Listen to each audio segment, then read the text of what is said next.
Berita yang tidak pasti, tak pasti jangan kongsi. Assalamualaikum, salam sejahtera dan salam keluarga Malaysia. Bertemu lagi kita dalam Pastikan Sahih edisi Isnin 28 Februari 2022. Bersama saya Nadir Nordin. Di hujung bulan Februari ini, ayuh keluarga Malaysia, kita hulurkan bantuan dan berdoa buat kesejahteraan keluarga, saudara dan sahabat handai yang berada di Kelantan dan Terengganu yang sedang diuji dengan bencana banjir. Moga mereka dilindungi dan dipermudahkan urusan oleh Yang Maha Esa.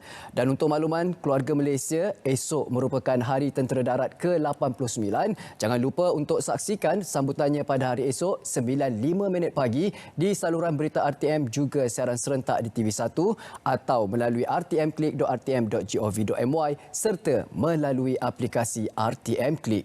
Ayuh kita mulakan pastikan saya pada hari ini mengenai pemakluman ini, iaitu EPU JPM tidak membuat tinjauan berkenaan menambah baik industri atau sektor pertanian. Menurut siaran media Unit Perancangan Ekonomi EPU, Jabatan Perdana Menteri JPM memaklumkan bahawa terdapat mesej palsu yang disebarkan oleh pihak tertentu yang tidak bertanggungjawab bahawa EPU sedang mendapatkan pandangan atau cadangan daripada orang ramai untuk menambah baik industri atau sektor pertanian. EPU JPM ingin mengesahkan bahawa mesej tersebut adalah palsu dan sesiapa yang menerima mesej berkenaan adalah diminta untuk mengabaikan dan tidak menyebarkannya lagi. Berhati-hati di media sosial kerana skamer sentiasa mengambil peluang memperdaya anda untuk mendapatkan maklumat peribadi anda. Dakwaan empangan Kenyir di Paras Bahaya juga adalah palsu. Adakah anda menerima maklumat palsu ini? Untuk makluman, paras air di empangan hidro di stesen-stesen Janakuasa Kenyir TNB berada pada paras terkawal dan di bawah paras limpah pada 27 Februari 2022. Pemantauan secara berterusan sedang dijalankan dan maklumat yang berkaitan disalurkan kepada pihak berkuasa secara berkala.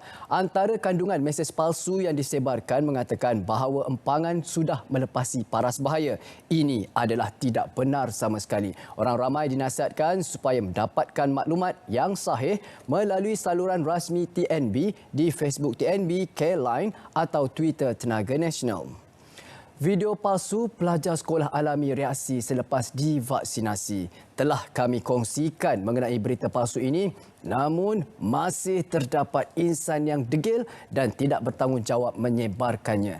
Pihak Kementerian Kesihatan Malaysia KKM memaklumkan bahawa terdapat penyebaran video palsu yang menyatakan pelajar-pelajar mengalami reaksi selepas divaksinasi. Untuk makluman, video tersebut adalah video lama berkaitan kejadian keracunan gas di sebuah sekolah di Pasir Gudang, Johor pada tahun 2019. Orang awam diminta untuk tidak menyebarkan maklumat palsu ini. Dikongsikan juga link video asal untuk perhatian orang ramai di Facebook page rasmi Kementerian Kesihatan Malaysia. Ini semua agenda si anti vaksin cuba menakut-nakutkan orang ramai. Bertaubatlah kamu. Baik, seterusnya kami bawakan berhati-hati dengan pihak yang menyalahgunakan nama dan logo Bank Negara Malaysia bagi tujuan membuktikan kesahihan mereka untuk menipu mangsa. Jangan terpedaya dengan taktik penipuan ini. Jangan mudah untuk berkongsi maklumat peribadi dan maklumat perbankan anda pada mana-mana pihak yang diragui. Jika anda pernah menerima surat sebegini, sila laporkan kepada CCID iaitu Scam Response Center melalui talian 03-2610-1559 atau 1599. Juga melalui BNM Telelink menerusi laman sesawang bnm.gov.my/link.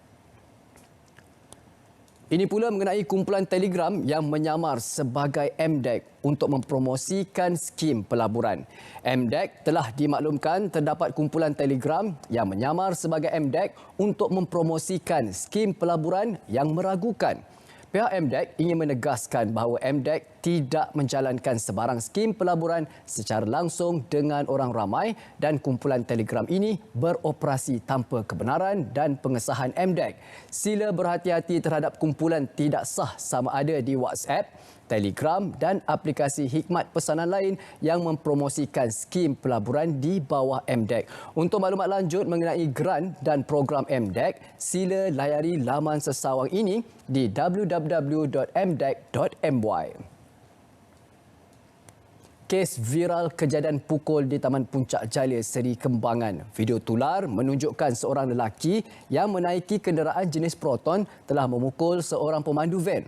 Dalam rakaman tersebut, terlihat lelaki yang memukul itu mengeluarkan kata-kata ugutan sambil menumbuk mangsa beberapa kali dan menarik keluar mangsa dari van sehingga jatuh ke tengah jalan. Punca kejadian masih tidak dapat dipastikan kerana sehingga kini tiada sebarang laporan polis dibuat oleh kedua-dua pihak. Namun, pihak Ibu Pejabat Polis Daerah Serdang telah membuka kertas siasatan di bawah Seksyen 323/506 Kanun Keseksaan. Mohon kerjasama dari individu yang terlibat dalam kejadian terbabit atau saksi awam yang mempunyai maklumat mengenai kejadian segera tampil membantu siasatan dengan menghubungi talian ini 03-8074-2222. Kita beralih pula penipuan skim pelaburan saham keutamaan. Berdasarkan siasatan skim pelaburan ini menawarkan pembelian saham syarikat yang didakwa patuh syariah. Pelabur dijanjikan faedah sebanyak 4% setiap bulan dan wang pelaburan pokok anda dipulangkan setelah kontrak pelaburan tamat. Bagaimanapun, faedah tersebut hanya dibayar pada peringkat awal dan pihak syarikat kemudiannya gaib dan lesap menghilangkan diri. Jangan terpedaya dan menjadi mangsa seterusnya. Berhati-hati buat seluruh keluarga Malaysia. Pihak polis mengingatkan orang ramai agar menyemak dengan lebih terperinci sebelum menyertai mana-mana skim pelaburan, terutama yang menjanjikan keuntungan yang terlalu lumayan. Anda boleh membuat semakan melalui sumber-sumber rasmi seperti Semakmul, Alert List Bank Negara Malaysia, Security Commission dan Kementerian Perdagangan Dalam Negeri dan Hal Ehwal Pengguna KPDN HEP. Sijil Digital Home Civilian Order HSO dan Release Order RO, semua majikan diseru agar menerima sijil Digital Home Civilian Order HSO dan Release Order RO. Hal ini kerana untuk mengelakkan kesesakan di Pusat Penilaian COVID-19 iaitu CAC. Sijil Digital HSO dan RO adalah sah laku di bawah Akta 342. Kepada majikan, harus ambil perhatian. Elak jadi mangsa kekasih maya atau lebih popular dengan panggilan love scam. Ini semua dusta semata-mata, hanya khayalan duniawi. Anda cair dengan pujuk rayu kekasih maya yang mahu pinjam kad ATM anda. Langkah-langkah yang anda boleh diaplikasikan adalah jangan mudah tertipu dengan janji manis atau hadiah lumayan. Jangan sesekali benarkan kekasih maya menggunakan kad ATM dan mengakses akaun bank anda. Kalau kekasih maya anda lelaki, minta mereka untuk menjadi lelaki yang soleh dan menggunakan duit mereka sendiri. Kalau kekasih maya anda wanita, minta mereka jadi isteri yang sah terlebih dahulu. Tak kahwin, tak ada duit. Seterusnya, jangan mudah terpedaya. Kekasih maya ditemui di media sosial serta jangan bantu kekasih maya pindahkan wang daripada akaun bank lain ke akaun bank anda. Hentikan spekulasi, hapuskan berita yang tidak pasti. Tak pasti, jangan kongsi. Berat seketika kembali selepas ini. Terima kasih kerana masih lagi setia bersama kami dalam Pastikan Sahih. Seterusnya kami bawakan 23.8% populasi kanak-kanak di Malaysia terima vaksin COVID-19. Sebanyak 846,486 individu atau 23.8% populasi kanak-kanak berusia 5 hingga 11 tahun di Malaysia telah menerima dos pertama vaksin COVID-19 melalui program imunisasi COVID-19 kebangsaan kanak-kanak PIC Kit setakat semalam 27 Februari. Berdasarkan data menerusi laman web COVID Now, sejumlah 14,078,408 atau 62.0% populasi dewasa di dalam negara pula telah menerima dos penggalak COVID-19 dan seramai 22,948,424 atau 97.5% lengkap vaksinasi, manakala 23,228,204 atau 98.7% telah menerima sekurang-kurangnya satu dos. Bagi remaja berusia 12 hingga 17 tahun, sejumlah 2,800,661 individu atau 90% daripada kumpulan itu telah melengkapkan vaksinasi mereka, manakala 2,894,898 atau 93% menerima sekurang-kurangnya satu dos vaksin. 0.47% kes baharu melibatkan kategori 3 hingga 5. Sebanyak 129 kes iaitu 0.47% daripada 27,299 kes baharu yang dicatatkan pada 26 Februari terdiri daripada kategori 3, 4 dan 5. Berbanding 156 kes pada Jumaat lepas, dan menurut Ketua Pengarah Kesihatan Tan Sri Dr. Nur Hisham Abdullah berkata baki 27,170 kes iaitu 99.53% terdiri daripada kategori 1 dan 2. Dengan pertambahan kes baru ini menjadikan jumlah kumulatif kepada 3,395,170 kes. Daripada 129 kes kategori 3, 4 dan 5 yang dilaporkan, 32 kes tidak divaksin atau belum lengkap vaksinasi. 71 kes telah menerima 2 dos vaksin COVID-19 tetapi belum menerima dos penggalak dan 26 kes telah menerima dos penggalak. Merujuk kepada jumlah kes sembuh, beliau berkata sebanyak 22,710 kes dilaporkan, menjadikan jumlah kumulatif kes sembuh meningkat kepada 3,63,560. Perhatian kepada majikan, tolak salinan sijil digital HSO RO boleh diambil tindakan. Majikan yang enggan menerima pakai salinan tangkap layar sijil digital Perintah Pengawasan dan Pemerhatian di Rumah HSO atau surat pelepasan kuarantin RO dalam aplikasi MySejahtera boleh dikenakan tindakan. Tindakan majikan tersebut menyebabkan pekerja terpaksa datang ke Pusat Penilaian COVID-19 CAC bagi mendapatkan notis secara bertulis. Datang CAC sebab dia nak dapat notis secara bertulis. Sebab majikan kata dia tak terima screenshot. Jadi saya minta semua majikan peka terhadap perkara ini dan menerima sijil digital HSO dan RO, release order. Sama ada notis untuk asing ataupun notis boleh keluar. Guna screenshot yang ada dalam MySejahtera. Itu cukup. Majikan tak terima, buat aduan pada saya. Saya akan cari majikan. Kita beralih pula kepada perkembangan banjir. Jumlah penduduk yang terjejas banjir di Kelantan dan Terengganu meningkat pagi ini. Jumlah penduduk terjejas banjir di Terengganu dan Kelantan yang ditempatkan di Pusat Pemindahan Sementara PPS meningkat kepada 19,626 orang pagi ini berbanding 14,521 individu malam tadi. Di Terengganu, jumlah penduduk yang dipindahkan ke PPS meningkat kepada 11,137 orang daripada 3,177 keluarga berbanding 6,963 orang daripada 2,072 keluarga semalam. Sekretariat Jawatankuasa Pengurusan Bencana Terengganu memaklumkan cuaca di kebanyakan daerah di negeri itu dijangka baik pagi ini, manakala Jabatan Pengairan dan Saliran JPS melalui laman sesawang melaporkan bacaan air di 6 batang sungai masih pada paras bahaya.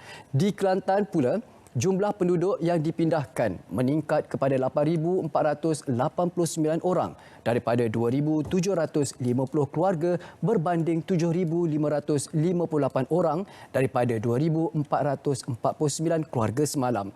Menurut aplikasi info bencana Jabatan Kebajikan Masyarakat JKM, sebanyak 68 PPS dibuka melibatkan 7 daerah.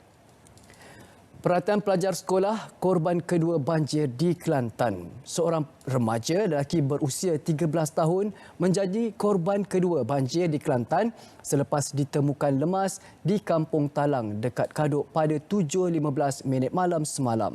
Timbalan Ketua Polis Kelantan, Datuk Muhammad Zaki Harun berkata, pelajar terbabit dipercayai sedang menunggang basikal bersama rakannya sebelum tergelincir dan terjatuh ke dalam tali air di kampung itu pada 6.20 petang. Mayat mangsa dibawa ke Hospital Raja Perempuan Zainab II untuk proses bedah siasat dan tindakan selanjutnya. Terdahulu, seorang warga emas lelaki berusia 70 tahun menjadi korban pertama banjir di Kelantan yang turut ditemukan lemas. Malaysia kini berada di episod ke-6 monsun Timur Laut 2021-2022. Jabatan Meteorologi Malaysia, Met Malaysia, melaporkan Malaysia kini berada di episod ke-6 monsun Timur Laut 2021-2022. Pada jam 12.15 tengah hari semalam, Met Malaysia telah mengeluarkan amaran hujan berterusan peringkat buruk iaitu warna jingga bagi negeri Perak iaitu Hulu Perak, Kelantan dan Terengganu iaitu di kawasan di Besut, Setiu, Kuala Nerus, Hulu Terengganu, Kuala Terengganu dan Marang. Untuk makluman, tiada lokasi yang berada di bawah amaran peringkat bahaya iaitu merah. Agensi Pengurusan Bencana Negara NADMA memaklumkan sehingga 1.50 petang, hujan masih berlaku di kawasan pedalaman namun intensiti dilaporkan makin berkurangan. Walau bagaimanapun, stesen utama Met Malaysia di Hulu Terengganu, Kuala Krai, Gong Kedak, Jeli dan Kota Baharu masih mencatatkan hujan lebat. Syarat solat Jumaat buat jemaah lengkap vaksin dos penggalak hanya terpakai di Selangor. Jabatan Kemajuan Islam Malaysia JAKIM memaklumkan beberapa syarat bagi membolehkan jemaah hadir ke masjid atau surau untuk menunaikan solat Jumaat hanya ditentukan oleh pihak berkuasa agama negeri. Timbalan Ketua Pengarah Dasar JAKIM, Datuk Hakimah berkata, SOP solat berjemaah berkenaan terpakai di masjid serta surau di Selangor. Syarat berkenaan ditetapkan oleh pihak berkuasa agama negeri Selangor dan hanya terpakai kepada masjid dan surau di negeri berkenaan sahaja. SOP solat berjemaah di masjid dan surau di lain-lain negeri masih seperti biasa dan perkara ini adalah tertakluk keputusan pihak berkuasa agama negeri masing-masing. Rakyat Malaysia di Ukraine selamat dipindahkan. 9 rakyat Malaysia yang terkandas di Ukraine bersama 2 tanggungan dan seorang warga Singapura dari Kiev selamat tiba di Korokovo iaitu Korokis sempadan Ukraine dengan Poland pada pukul 5.45 pagi waktu Malaysia. Dan untuk makluman semua, Menteri Luar Datuk Seri Saifuddin Abdullah berkata, konvoi yang memindahkan mereka diketuai oleh Kuasa Usaha Sementara Kedutaan Besar Malaysia di Ukraine iaitu Fadilah Daud. Konvoi terbabit disambut oleh 2 orang pegawai Kedutaan Besar Malaysia di Poland. Mereka dijangka pulang ke Kuala Lumpur dalam masa terdekat. Sementara itu, Wisma Putra menerusi hantaran di Facebook memaklumkan sentiasa berhubung rapat dengan pegawai-pegawai kedutaan bagi memastikan keselamatan serta keberadaan mereka dari semasa ke semasa. Seterusnya kami bawakan hebahan ini untuk anda iaitu wartawan di kompaun diberi amaran kerana langgar SOP. 2 pengamal media yang membuat liputan di Pusat Penamaan Calon PPC di Dewan Undangan Negeri Dun Lakin di kompaun dan diberi amaran terakhir daripada Kementerian Kesihatan Malaysia KKM.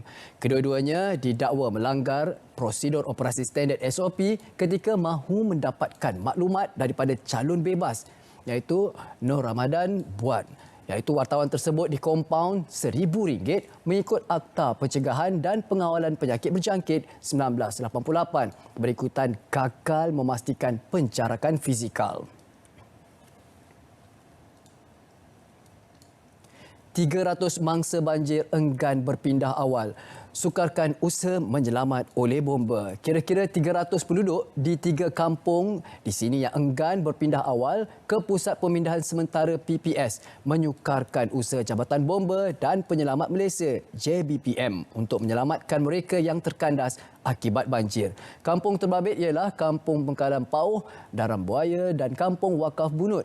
Ketua Balai Bomba dan Penyelamat Pasir Putih, Azhar Elmi berkata, antara alasan yang diberikan ialah mereka bimbang kediaman dicerobohi pencuri dan rumah tidak akan dimasuki air. Justeru, beliau menggesa penduduk yang mana rumah mereka dinaiki air supaya segera berpindah ke PPS dan paras air berada pada tahap bahaya.